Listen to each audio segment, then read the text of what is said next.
In this video, I'll show you how to install or replace ink cartridges for the HP DeskJet 2910 printer.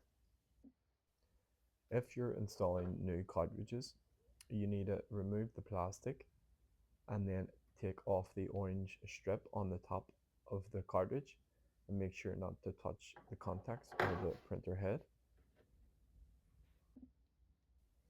To access the ink trays, come to the front of the printer and pull down this tray with your finger and then pull down this second tray.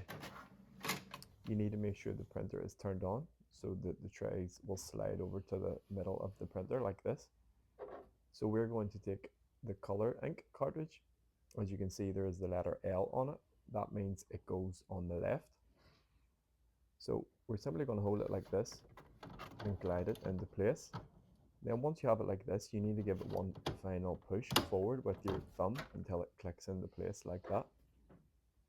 We'll do the same with the black ink cartridge. So with your finger and thumb, just glide it in and then give it one final push forward until it clicks into place. To replace an existing ink cartridge, you just need to press down on the cartridge like this and then pull it out.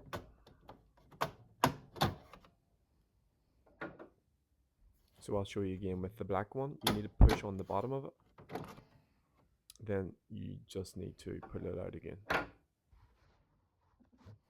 Once you've installed or replaced your ink cartridges, all you need to do is flip up these two trays and the ink has now been installed.